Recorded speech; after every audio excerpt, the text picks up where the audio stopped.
This is a LocalDeck. It's a fully customizable 24-button RGB backlit Wi-Fi connected keypad that connects directly into Home Assistant. Home Assistant is fantastic as we can have control of all our devices at the press of a button. So it would be nice to have some actual buttons. For more information, check out our launch video down below. We developed the LocalDeck for you. It's fully customizable for what your home needs, and we love providing a canvas for your automations. But hey, even the best artist needs some inspiration. So let's crack on with 5 hidden talents of the LocalDeck. Each button on the LocalDeck is backlit with its own RGB LED. Thanks to this, we can not only use the LocalDeck for control, but for instant feedback of your actions. We've used some lights for this demo, but you can use anything that has an on-off state, whether it's a cover, a fan, an outlet, your choice. To get started, we'll head into the LocalDeck configurator, find our LocalDeck, click on a button, and add the entity. You can go ahead and save, and then re-upload the firmware, and you're good to go. It's important to remember to enable service calls as per our guide. Pressing the bound button on the LocalDeck will instantly turn on our lights, both in the real world and on the deck itself. And that brings us to number 2, triggering scripts and scenes. Along with physical devices, you can bind your own scripts and scenes to the LocalDeck. This gives you a convenient way to control multiple devices with one button. Let's take a look. We're going to create a work mode scene, which sets all of our lights to a nice cool white. You can see here not only are we setting the colour, but also the brightness. Once we've done that, we're going to create a movie mode. As we want to run a few actions, we're going to set this up as a script. For our movie mode, we'll add a light.turn-on and configure the lights how we'd like them to be. We'll then add our action to start the media player,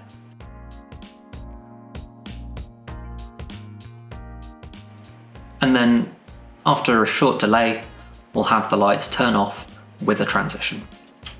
Scenes and scripts are somewhat similar in Home Assistant, but with a few key differences.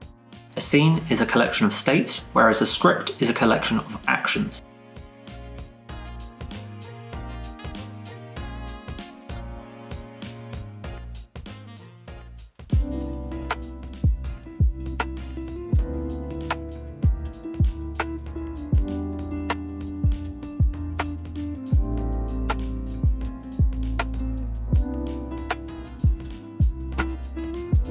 As we've discovered, the LocalDeck is fantastic for giving you a quick overview of your home. Now, as a 3D printing enthusiast, I often want to run print after print after print, but I need a way to make sure that the printer's doing what I think it's doing. Let's use the LocalDeck to create a 3D printer status widget. We'll start off with the hard part and figure out which state or states to use for our status. For my printer, running Clipper, we can use a Hacks add-on to make the connection. This will expose multiple states to us.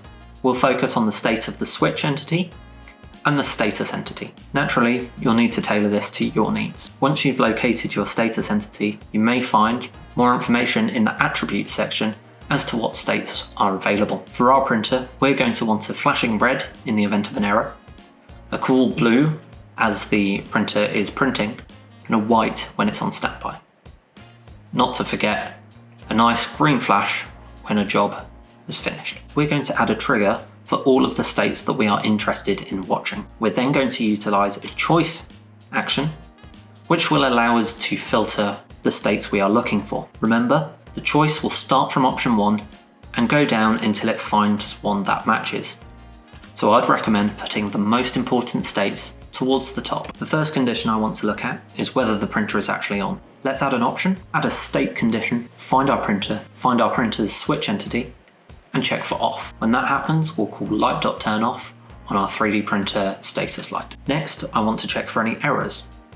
So again, we'll add an option, add a state condition, select our 3D printer status, and check for error. When this happens, we'll use the light.turnOn service to set the lights behind our indicator to be red. We're going to want to make it flash. You may notice there's a long and short flash option. These will only have the light flash once. As such, we're going to scroll up to the effects and use pulse. We can press the 3 dots in the corner and click run action to test that it's doing what we expect. Be sure to check out the ESP Home documentation to see what effects are available. Next, we'll want to check for complete and have it go green. If we run the action, you'll see that the green light is still flashing. Now, you may think that we can just untick effect. However, the light still has the effect set on it. As a result, we'll want to leave it ticked, but type none in the box. For ease of assembly, we can duplicate the option and just adjust what we need to.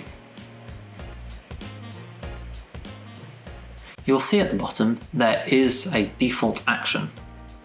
I don't like to use this. I feel it's best practice to account for all of the states that you are expecting, and as such, we'll leave this empty. And just like that, we've got a 3D printer status ready to go. In a similar vein, we can utilise the deck for what we like to refer to as passive notifications. I've found alarms don't really work for when you need to do something semi-regularly. It's too easy to cancel an alarm and not do the thing you were supposed to.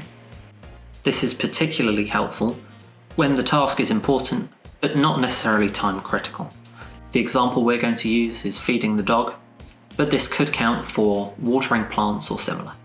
Another nice thing is this can span across multiple decks, so you can have the same passive notification across all of your decks. We're going to use a pair of automations and a helper to accomplish this. First, we'll go to Settings, then Devices, and then Helpers.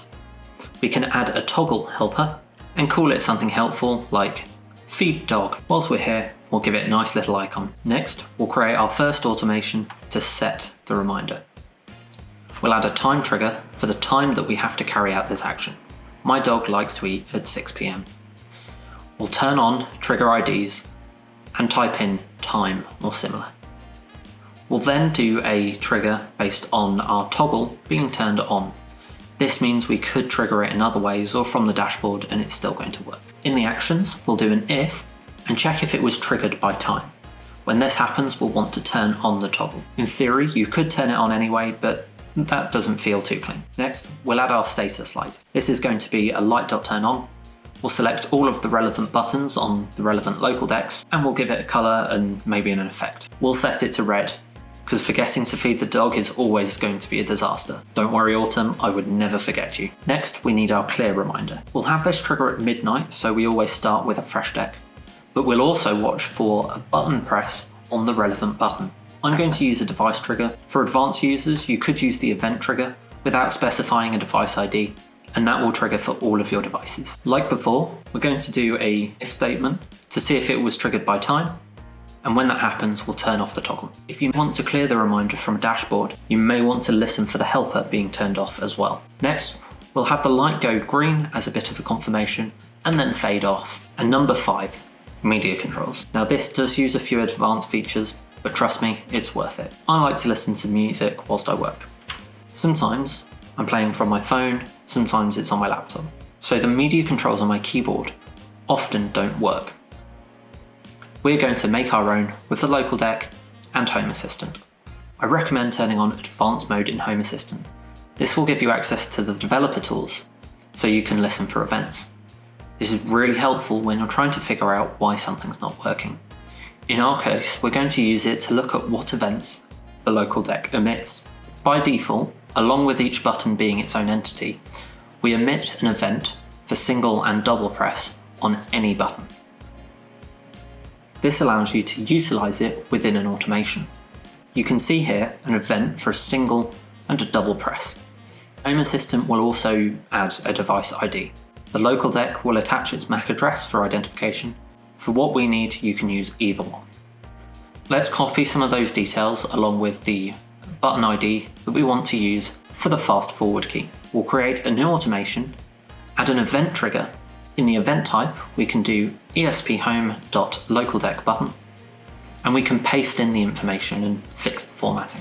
Really important that we turn on trigger IDs and give this trigger a sensible ID, something like skip forward. We'll duplicate this a few times and adjust the press types and the button numbers for our rewind, which will be a double press on the skip button, our play pause, our volume up, and our volume down. In the actions, we'll use a choice, then add our option with the condition being the trigger ID. We'll add the respective actions for fast forward, rewind, play pause, volume up and down. Just like that, you have your own LocalDeck media control that will work on pretty much any smart speaker.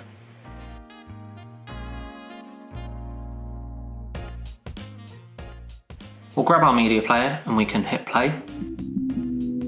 We can fast forward.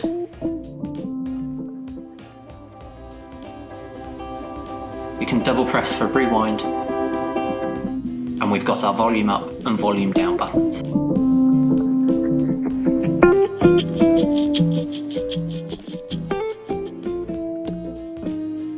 That was 5 tips and tricks for getting the most out of your LocalDeck. Hopefully you found it interesting, and if you've got any other tips and tricks, we'd love to hear from you over on our forum.